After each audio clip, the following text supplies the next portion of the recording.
In today's episode, you'll learn how to make delicious kosher Tuscan lamb rack using Prairie Street Prime's USDA lamb rack and these fresh ingredients. Oh my goodness, this is perfection. So excited. All right, seriously? Welcome to the Prairie Street Prime Culinary Kitchen. I am your guest chef, Chef Kendra. Today, I'm gonna be making for you my Tuscan style rack of lamb using the best rack of lamb I have ever had. And so many of our customers say that too. Prairie Street Prime sources from the most boutique farms in the US. This lamb is no joke. Look at the marbling. And then if you flip it over, it has this beautiful fat cap right on top that's just gonna impart so much flavor. So what's so great about the recipe that I'm gonna be making for you today is that it can be used with either their full rack of lamb or their single cut or their double cut chops. Those ones you just kind of cook a little bit differently. They're more of a sear on either side and then serve. This one we're gonna put into a 425 degree oven for maybe like 15-ish minutes. It's just gonna give it that really nice hard crust on the outside and be nice and rare on the inside. So let's get started. I'm just gonna pat this guy down a little tiny bit. I wanna make sure that I'm always starting with a nice dry meat. So you should never wash your meat in a sink. You should always just pat it down, pat it dry. Perfect. All right. Let's let this guy sit right here, and I'm going to make the Tuscan style paste that we're gonna smother all over top of it. I'm gonna be using the mortar and pestle, but I wanna kind of break down these ingredients just a little bit, so that way when I start the pounding process, they really kind of pulverize together. So I'm gonna use some garlic, take the back of my knife and just pop it, and we can shove it right in here. Boop. This is a big rack, so I'm gonna use a couple pieces, okay? In Tuscany, garlic and rosemary are like your quintessential ingredients. Go to any restaurant or anybody's house, and they're gonna be serving you some kind of fabulous meat with garlic, rosemary, and olive oil. And also finishing it off with like some nice squeeze of lemon. I'm gonna use some preserved lemon instead. So let's just give this rosemary a little chop. All right, good. This can go in. Boop. Now, preserved lemon. So preserved lemon is one of my favorite ingredients, one of my favorite secret ingredients to work with. It is the most simple thing. It is literally lemons and kosher salt. That's it. Well, and time. You wanna just like let them sit on your counter and they'll last for years. So I'm just gonna take a couple here, give them a nice little rough chop. Don't be afraid to use the rind and everything. It adds so much flavor. All right, so this guy is ready. I'm gonna add in my, okay, also because I'm using the preserved lemon, I don't have to use that much salt, but a little bit, because I want to make sure I'm going to season that lamb beautifully. And some ground pepper. Okay. And now we pound.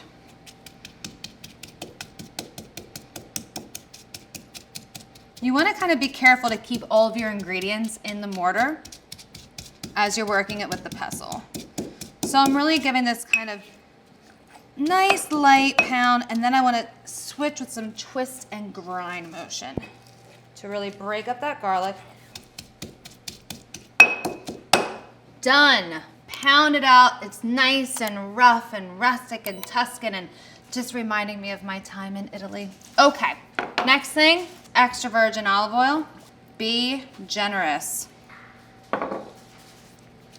Give this one more little mash up. Okay, perfection. Let's bring this rack of lamb back up here. So I'm gonna coat with my hands and really get in there both sides of the rack, and then I'm gonna let the rack sit for about 30 to 45 minutes so it can just marinate in all of this deliciousness.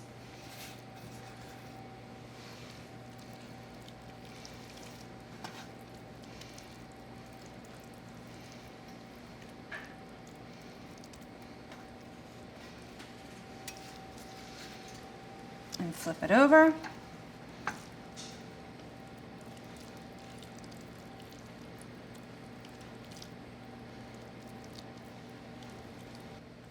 Perfect. Okay, I'm gonna let it sit. In the meantime, I'm gonna work on our little crumble that's gonna go on top. So sometimes, like, you might go to a restaurant or you might have seen recipes where there's this kind of breadcrumby crust on top. That's delicious, but it always falls off in the cooking process. So what I do is I make it separately and then I toss it on top for some extra little flavor and some extra little texture. All right, my oven is up to 425. This has been resting for about 35 minutes or so, and it's ready for the oven. Here we go.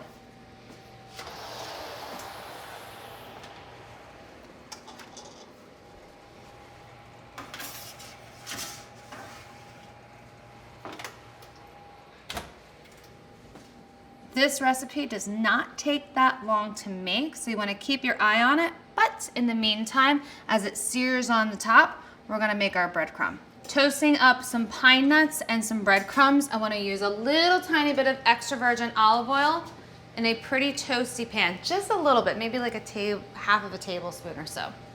The pine nuts themselves have a lot of oil, and you really wanna watch this because you don't wanna over toast anything. There's kind of this grace moment where you really start to smell the fragrance of the pine nuts come out, and that's when you know it's time to move on and add in the next thing. I'm gonna put these in, not overcrowd, and just give them a little shake to toast. And I do like to keep a little movement on them. So if you wanna shake, that's totally fine. If you wanna move them around with a wooden spoon, that's also okay. All right, pine nuts are starting to sizzle just a little tiny bit in the pan. I'm starting to get a little bit of a fragrance, so I'm gonna add in my breadcrumbs right now. These are plain breadcrumbs. I don't use seasoned breadcrumbs because I wanna have control over my own seasoning. And for this, because it's lamb, I'm actually gonna use mint. Okay, add that in, and again, keep it moving. So you kind of just let the breadcrumbs soak up a little bit of that extra virgin olive oil. A little toss. Oh, it's so fragrant. And you can actually see a little bit of that golden toastiness that's starting to come up on the pine nuts. Great. So I'm gonna stop this right here, transfer it to another bowl, because I don't want to burn anything. Okay. Now, I have a couple little extra things that I want to add in. Fresh mint, because it's lamb, and mint and lamb are like a match made in heaven. So fragrant. Okay. I'm just going to take all these leaves together and kind of roll them into a little bit of a cigar and make a chiffonade with them. So a chiffonade just means, it's like a nice, like little tiny thin slice. It means ribbon. It's like a little ribbon cut. Now you can use, I love using mint, but you can just go crazy and even try using some basil and mint. But the key is to keep this really nice and thin. Perfect. Okay. Adding this into my breadcrumbs, and I'm gonna give this just a little toss. So you would think that the mint might get a little bit wilty, but what actually ends up happening is from the oil of the pine nuts and then that little tiny bit of extra virgin olive oil and the heat, they actually kind of become a little crispy, which is really fun. And then finally, just a little bit of lemon zest. And I wanna be really light with the lemon, because there's already the preserved lemon in there. And also, when I'm zesting, I don't want to go down to the pith because it's a little too bitter. And this is such a delicate dish, I don't need to ruin it. Great, that's it, little toss. Ugh.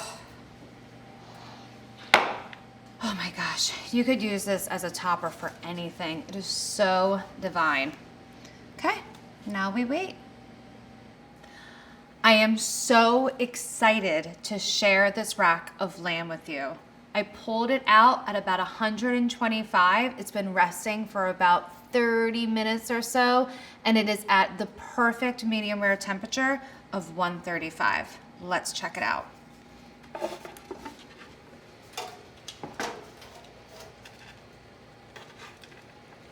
Okay, you can see, because we put it into that super hot oven and we just kind of let it do its thing, it has formed this really beautiful, brilliant crust right on top. Oh, it's so good. So, let's actually, these guys are begging to come off. Let's just remove them. Oh my goodness, this is perfection. Plate it right over top. I love to serve this with a rice or a mashed potato or even a roasted potato, some kind of starch that's really gonna soak up the broth. Okay? Don't forget the crumble. Again, it just adds that little extra crunch on top.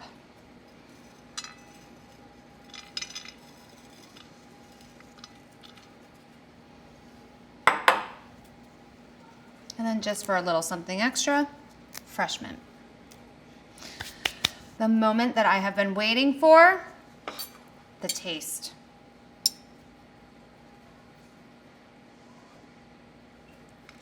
So excited, I'm fumbling around my fork and my knife.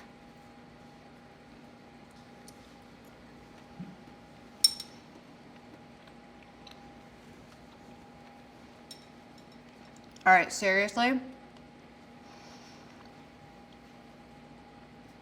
Have over your most favorite people and serve this for them.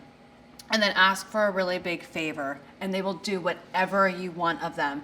This dish is so elegant and you saw how simple it was. It's almost sinful. Coming up next on the Prairie Street Prime Culinary Kitchen channel, you'll learn how to make a delicious kosher vegan butter veal chop. Look at that, it's medium, it's beautiful. Oh my God, veal's unbelievable. For this dish, you can find the entire recipe below. And for all of our recipes, you can check out prairiestreetprime.com. Thank you so much for joining me here today in the Prairie Street Prime Culinary Kitchen. We'll see you next Sunday at 2 p.m. Eastern.